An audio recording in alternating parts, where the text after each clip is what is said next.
Hello and welcome. Before we get into today's stories, be sure to subscribe to my channel. Also, let me know in the comments where you're watching from.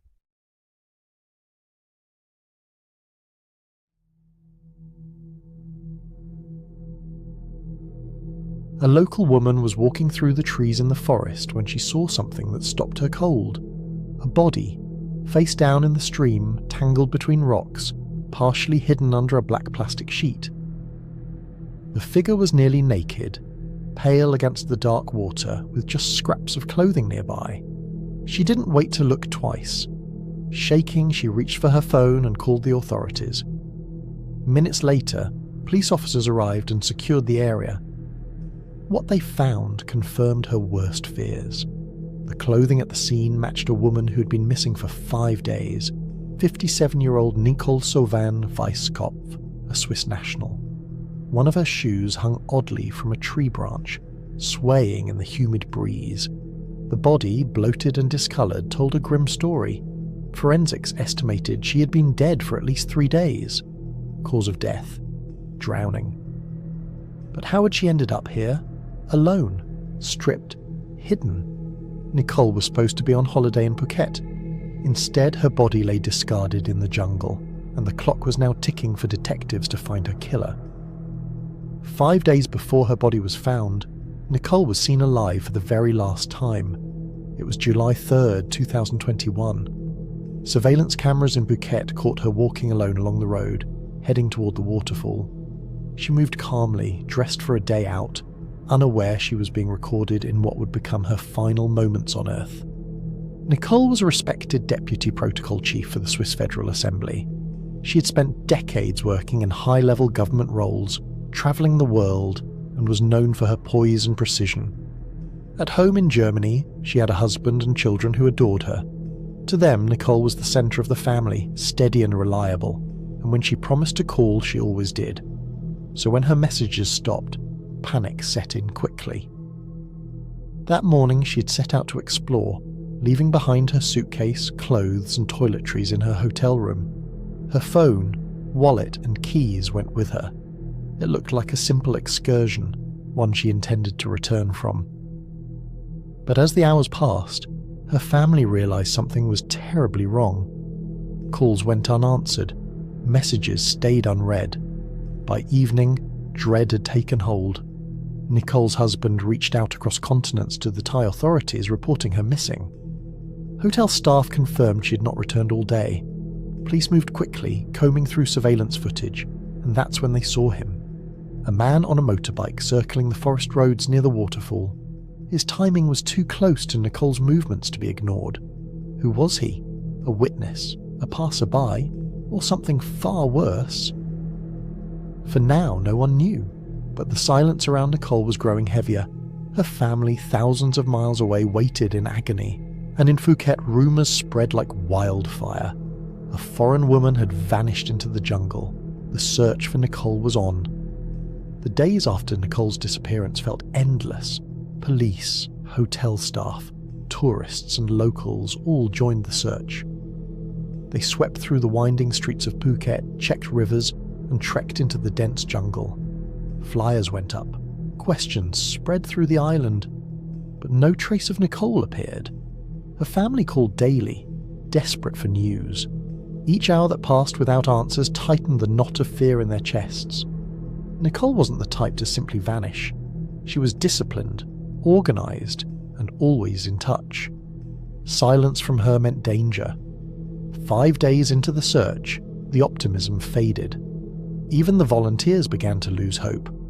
And then, on the morning of July 8th, everything changed. A local woman walking through a forested area near the waterfall noticed something caught between the rocks in the water. At first, she thought it was trash, another piece of plastic carelessly thrown into nature. But as she drew closer, her stomach turned cold. It wasn't trash. It was a body, face down, half naked, covered with a black plastic sheet. She didn't stay long enough to look twice.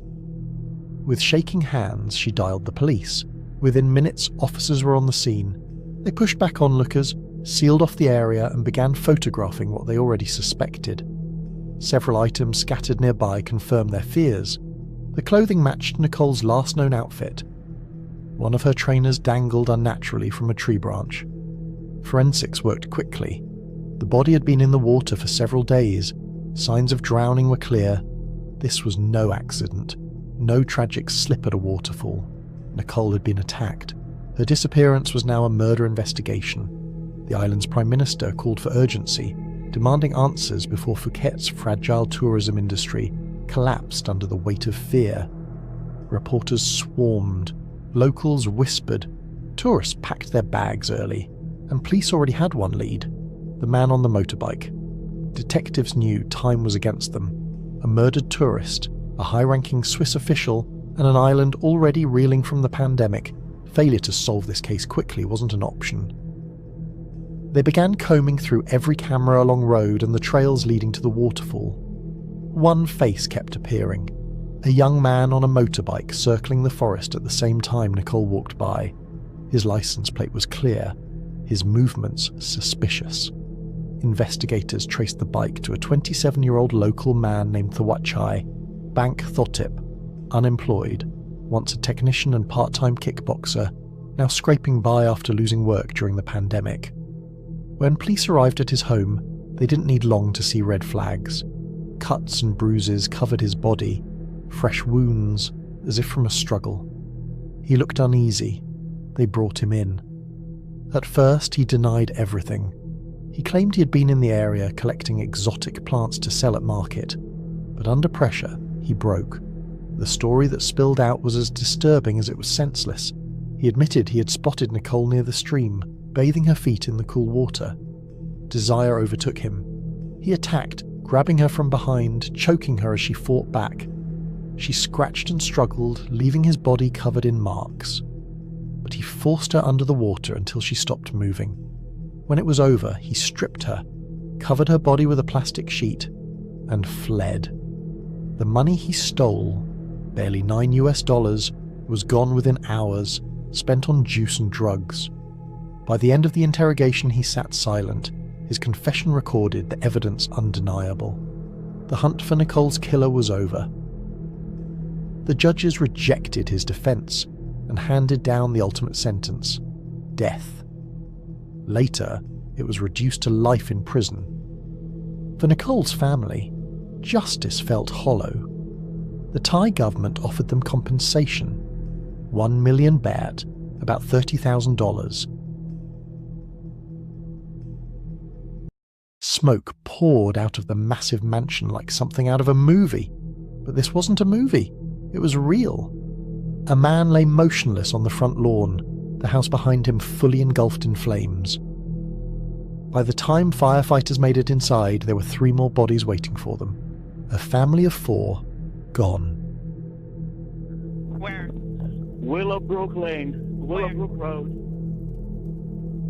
What is on fire? The house. And there is a smoke's coming out, and there's a person laying down. Where are they laying down? On the property. Can you get over in to front them? of the house. All right, get over Yes, to I'm coming over. Okay. Oh my God, there's blood here.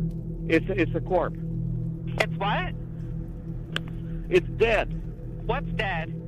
There's somebody is dead here. It was November 20th, 2018, and the quiet, horse-loving township of Colts Neck, New Jersey had just turned into a crime scene straight out of The Sopranos. What no one knew at that moment was that this was only half the story. Because about 7 hours earlier, just 20 minutes away, another house belonging to the same family had also gone up in flames. The name Canero was about to be all over the news. Keith Canero, 50 years old, was the guy who had it all, a self-made tech entrepreneur, husband and father of 2. He co-owned 2 businesses with his older brother Paul, a tech consulting firm called Square One and a pest control company called EcoStar. Both operated out of Asbury Park. The brothers were close for most of their lives, born and raised in Brooklyn, later moving to Jersey. They'd married women from Staten Island, lived 20 minutes apart, and shared what looked like a strong family bond. But under the surface, there was tension. Paul had been in a terrible car accident in 2012 that left him with chronic pain, and unable to work properly. He was frustrated, bitter, and started relying on disability payments. Except, he was still involved in the family businesses. Keith, the more ambitious and successful brother, covered a lot of the slack, but it began to wear him down. By 2018, Keith wanted out. He was ready to sell the companies, maybe even work for one of the big tech firms. Paul, though, wasn't having it. He needed the money and the control. The two began arguing constantly about finances, expenses, and missing funds. The night before everything went down, Keith sent an email to his younger brother Corey. It was a forward of one he'd written to business partners. In it, he said he was done paying Paul's wife anything until missing company money was explained. That was the last big message he'd ever send. Around 3 a.m. the next morning, neighbours in Colts Neck reported hearing 5 gunshots. Police responded but couldn't find anything. Hours later, firefighters showed up to find Keith shot 5 times, once in the back, 4 in the head, lying on his lawn. Inside the burning mansion were his wife Jennifer and their 2 kids, Jesse age 11 and Sophia age 8, both stabbed. The autopsy later showed they were still alive when the fire started. Now here's where it gets even more twisted. Just 2 hours after those gunshots at 5 a.m, another fire broke out, this time at Paul Canero's house in Ocean Township. He, his wife and their daughters made it out unharmed. Paul called 911, calm as can be, saying his smoke alarm went off and the whole house filled with smoke. He even mentioned a turtle inside. Nothing about danger, nothing about panic. At first, maybe just a coincidence. But then investigators noticed a few things that didn't add up. There were gasoline cans found all over Paul's property, one sitting right on the driveway. His home security system had been turned off hours before the fire. When police asked why, Paul said the cameras were slowing down his Wi-Fi, except the system was hardwired, not wireless. And while Paul's footage was conveniently missing, a neighbour's security camera wasn't. Around 2 a.m, it captured a white SUV as just like Paul's Porsche, leaving his driveway and heading toward Colts Neck.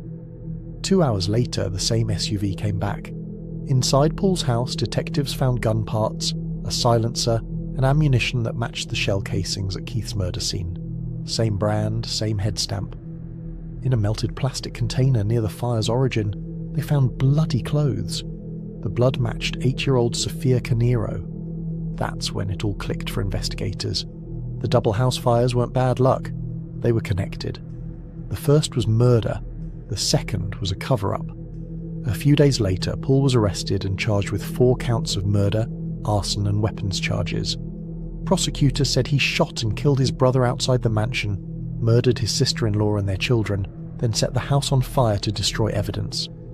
2 hours later, he tried to burn his own home down to make it look like the entire family had been targeted. They said the motive was financial. But we called this press conference for the purpose of announcing that additional charges have been filed against Paul Canero this morning, and he's been served with those charges while he's detained at the Monmouth County Correctional Institute here in Freehold. We have charged defendant Canero with 4 counts of murder, 1 count of aggravated arson, 1 count of possession of a firearm for an unlawful purpose, and 1 count of possession of a knife for an unlawful purpose. These charges that were filed this morning are in addition to the charge that was filed last week out of Ocean Township for the alleged aggravated arson of the defendant's own home. And by filing these charges, the state alleges that the defendant murdered his brother Keith Canero and Keith's entire family, his 2 children, Sophia and Jesse, and his wife Jennifer, during the early morning hours of Tuesday, November 20th. Specifically, we allege that the defendant repeatedly shot and killed his brother while he was outside of the side of his home, and then moved to murder the rest of the family inside the home. We allege he started the fire in the early morning hours of Tuesday, November 20th, after he allegedly murdered the Keith Canero and his family. Now, it's a fair point about the fire not being reported at 12:38. Based on what we know from cause of origin of that fire, it was started in the basement. It continued to smolder until when there was entry made into the home, a great deal of oxygen coming into the home effectively fed that fire. So it wasn't reported until 12:38, and what we believe caused the fire to catch on from there is likely the feeding of oxygen as the house was entered into. Now, understandably, many have questioned and wondered about a motive to these alleged crimes. Based on our investigation to date, we believe that the defendant's motive was financial in nature, stemming from his and the victim's joint business ventures that they owned and operated out of Asbury Park. Paul had been stealing from the businesses and even dipping into his niece and nephew's college funds, about $90,000 worth. Keith found out, threatened to cut him off, and the situation exploded. In court, Paul pleaded not guilty. His lawyer claimed he loved his brother, loved the kids, and would never harm them. Present Paul Canero. You understand that Mr. Canero has been charged with 4 counts of murder, associated charges of arson and weapons possession. Mr. Canero maintains his innocence of the charges. He has indicated that he would never engage in conduct which would cause harm to his brother or his brother's family, and he intends to challenge the evidence that has been gathered by the prosecutor's office in this case, and certainly in his view, he believes that when the case is finally resolved, that he'll be vindicated. I'd like to add that Paul Canero loved his brother, loved his sister-in-law like a sister, loved those children. He would never do anything to harm them. There's no reason on this earth for him to have harmed them. But the evidence was stacked high. Surveillance footage, matching ammunition, accelerants, financial motive, all pointing one way. The case still hasn't gone to trial years later, but to investigators it's simple. Jealousy, greed, and desperation turned one brother against another, ending with an entire family wiped out and a mansion burned to ashes. In Colt's Neck, people still talk about that night, because in a town built on quiet wealth and old money, nobody expected a real-life mob-style massacre, especially from one of their own. On March 3rd, 1993, 12-year-old Rick Andis bludgeoned his mother to death with a baseball bat and shot her in the face. When his stepfather, Eddie Joe Flowers, came home from work, Andis shot him in the face with a shotgun. For 2 days, he lived in the house with their bodies, going about his routine as if nothing had happened. Later, he told investigators he was angry because his parents planned to move and he didn't want to leave his school. Even at that young age, his violence was chilling. He carried knives, ammunition, and told police he had plans to kill his 3 stepsisters as well. Because of his age, he could not be tried as an adult. He served just 9 years for the double murder before being released back into society.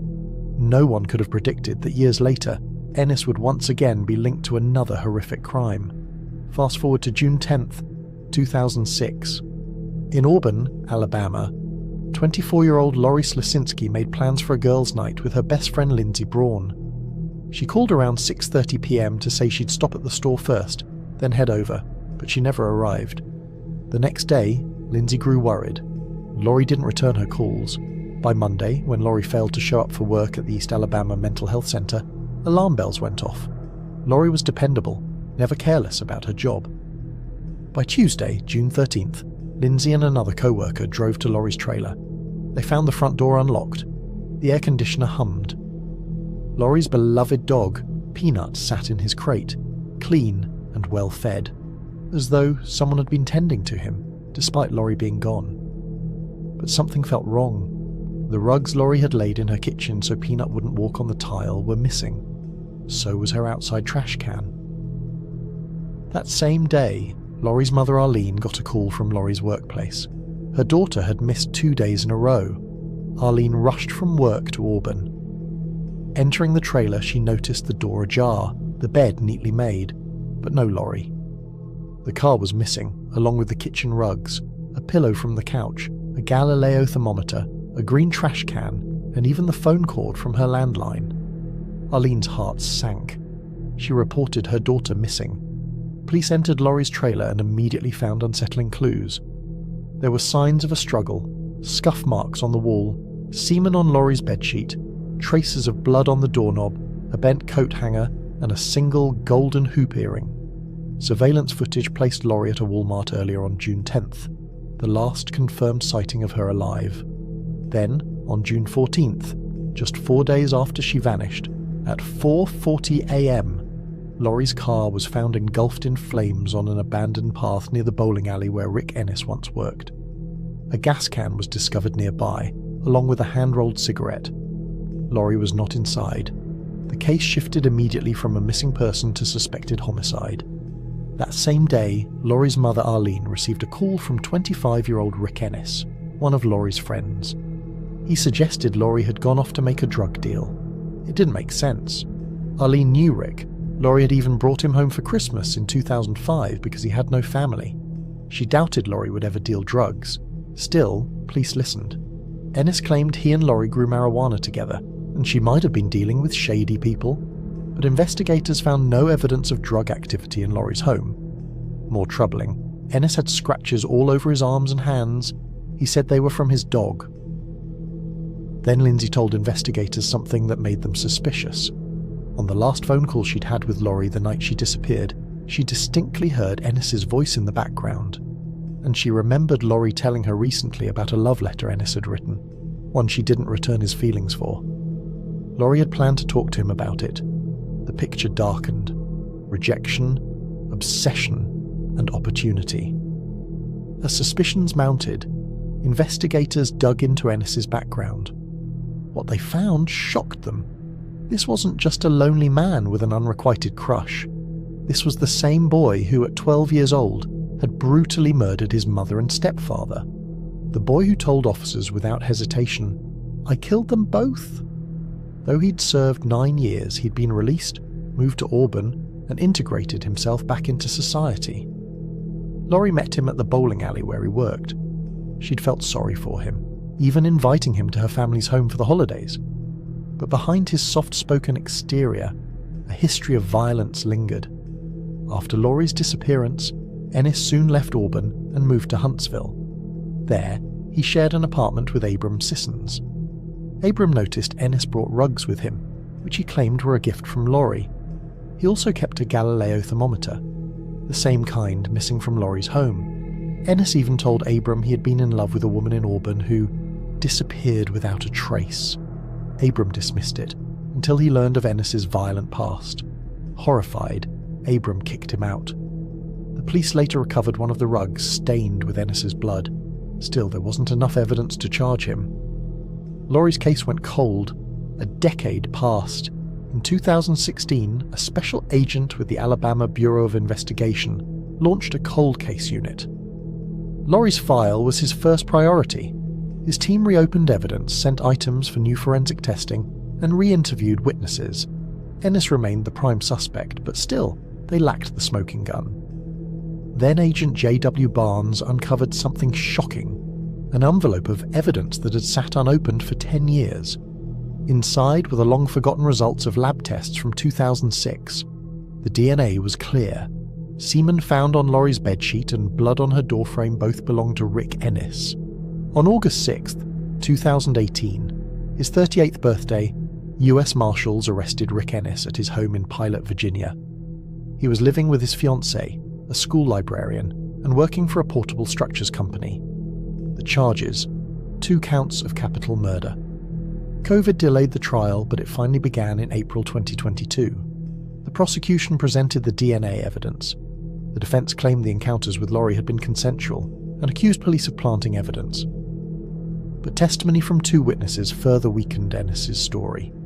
Jeremy Brooks, a former co-worker, said that just 1 day before Laurie vanished, Ennis asked him for gas and told him to keep the gas can. When Laurie's car was found burned, a gas can from the same bowling alley was discovered nearby. Another co-worker, Terry Booth, testified that Ennis once told him he had to get rid of a body when asked why he left Auburn. After 2 days of deliberation, the jury found Rick Ennis guilty. Ennis faced the death penalty, but after consultation with Laurie's mother, prosecutors took it off the table. Arlene Slosinski believed that life without parole would spare her family years of painful appeals while guaranteeing Ennis would never be free again. On April 14th, 2022, Rick Ennis was sentenced to life in prison without parole. He remains incarcerated at William E. Donaldson Correctional Facility in Bessemer, Alabama. For Arlene, the verdict brought both relief and heartbreak. It means I have to accept Laurie is never coming home, she said, tears in her eyes.